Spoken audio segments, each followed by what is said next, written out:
Training গুলোর মধ্যে আমরা টপিকগুলো নির্ধারণ করেছি, তার জেন্ডার সেন্সিটিভনেস নিয়ে ট্রেনিং করতে হবে। কারণ টিমের মধ্যে বিভিন্ন গ্রুপ থেকে লোকজন আসবে, তারা যদি জেন্ডার বেস ভালো জিডিপিটাকে ভালো করে আত্মস্থ করতে না পারে, নিজে যদি এটার প্রতি তার মর্যাদা না থাকে, তার ধারণাটা যদি পজিটিভ না হয়, তাহলে কিন্তু সে সার্ভিসটা এটা দিবে না। তার আইনি জ্ঞান এবং অধিকার, মানসিক কাউন্সিলিং, স্বাস্থ্য কাউন্সিলিং, প্রাইমারি হেলথ, ঝুঁকি ব্যবস্থাপনা এবং সুরক্ষা, তার কেস ম্যানেজমেন্ট, যোগাযোগ সময়, ক্রাইসিস এন্ড কনফ্লিক্ট ম্যানেজমেন্ট। আমরা যেভাবে হয়তো সহজভাবে বলছি যে সেবাটা হবে, কারণ মাঠ পর্যায়ে কিন্তু বিভিন্ন ধরনের প্রেশার গ্রুপ থাকে। এই গ্রুপগুলোকে তাকে কনফ্লিক্ট ম্যানেজমেন্ট, কনফ্লিক্ট রেজলিউশন নিয়ে তাকে কিন্তু থাকতে হবে।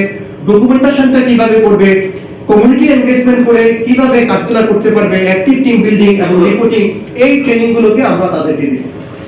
এবং এর সাথে আমরা এটাও বলে রাখছি, আমরা কিন্তু এই কিওয়ার্ডটি কেবলমাত্র কুইক রেসপন্স করবে না, এটা আমরা যেটা বলছি এখন এটা প্রতিকারের ব্যবস্থা, মানে কুইক রেসপন্স আমার যেটা করতে হবে।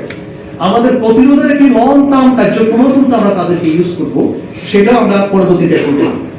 আমরা প্রচারণা, প্রচুর ধরনের প্রচারণার কথা আমরা বলেছি এখানে।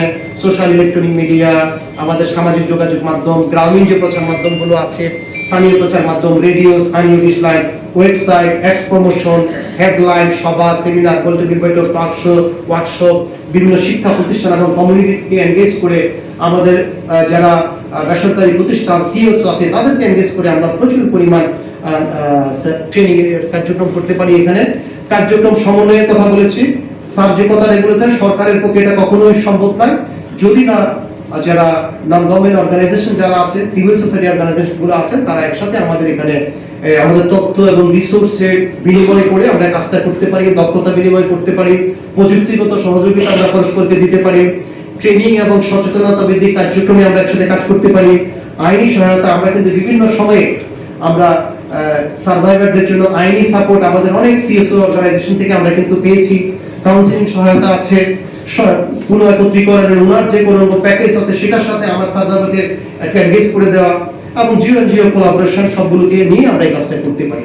আমাদের কিছু লজিস্টিকের আমরা কথা বলেছি।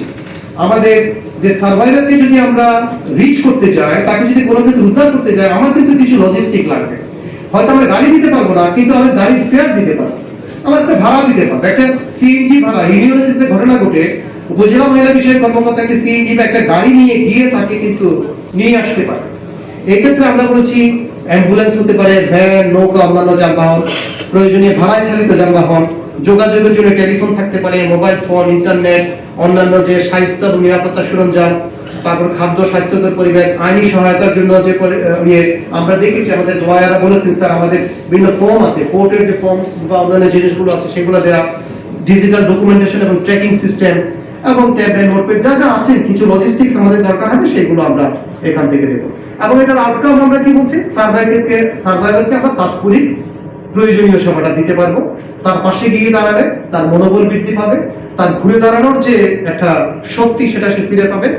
এবং সার্ভাইভার এবং যে রিস্কে আছে, মানে এই মুহূর্তে যে ঝুঁকিতে আছে, সেই সমস্ত নারী এবং শিশু নিরাপত্তা, আত্মবিশ্বাস এবং মানসিক স্থিতিশীলতা বৃদ্ধি পাবে। এবং সমাজে আমরা যদি পজিটিভলি কাজটা করতে পারি, সমাজে কিন্তু একটা মেসেজ হিসাবে একটা টিম আছে, তারা কিন্তু যে কোনো ধরনের নারী বা শিশু নির্যাতনের ঘটনা ঘটলে তারা কিন্তু কুইকলি সেখানে গিয়ে, এবং আমরা বলেছি এই ক্ষেত্রে যিনি অপরাধী তাকে সমাজের কাছে তুলে ধরতে হবে যে এই লোকটা হচ্ছে নির্যাতন করেছে, দর্শন করেছে, কিংবা এই অপরাধটা করেছে। এবং ওর সর্বোপরি সার্ভাইভারের যে ন্যায় বিচার প্রাপ্তি, তার সমাজের প্রতিষ্ঠা, এবং সে যে অর্থনৈতিকভাবে স্বাবলম্বী হতে পারে, এই কাজগুলো করতে পারে। কিছু চ্যালেঞ্জ আছে আমরা নিজেরা ফাউন্ডার করেছি, যেমন টিমের সকল মেম্বারকে জেন্ডার সেন্সিটিভ হিসেবে প্রশিক্ষিত করে তোলা, এটা আমাদের একটা চ্যালেঞ্জ হতে পারে। পজিটিভ মাইন্ডসেট তৈরি করা এবং টিম মেম্বারদের মধ্যে একটা সুন্দর সুষ্ঠু সমন্বয়, এটা টুকটাক কিছু বাজেট বা লজিস্টিক ঘাটতি থাকতে পারে, এবং এগুলো উত্তরণের আমরা কিছু উপায় একসাথে বলে দিচ্ছি। স্পেশালাইজড মোটিভেশনাল ট্রেনিং আমাদের দরকার হবে, এবং প্রতিটি টিম যাতে কার্যকর করার ক্ষেত্রে টিমের সেবা নিশ্চিত করার জন্য টিম মেম্বারদের মধ্যে সমন্বয় এবং একজন মূল দায়িত্বে টিমের একজন ফোকাল পয়েন্ট থাকবে, সে পুরো টিমটাকে হ্যান্ডেল করবে। এবং টিমের জন্য আমরা একটা টিওয়ার করে দিব, কোন টিম কি কি কাজগুলো করবে, তাদের জন্য বিশেষ ট্রেনিং গুলো যেগুলো বললাম সেই ট্রেনিং গুলো দিব। এবং প্রয়োজনীয় লজিস্টিক বা রিসোর্সের যে বিষয়গুলো আছে সেটা দিব, এবং তাদের জন্য আমাদের একটা উপর থেকে ওভারসি করার মতো কার্যক্রমগুলো সঠিকভাবে করছি কিনা একটা মনিটরিং টুলস আমরা ডেভেলপ করব।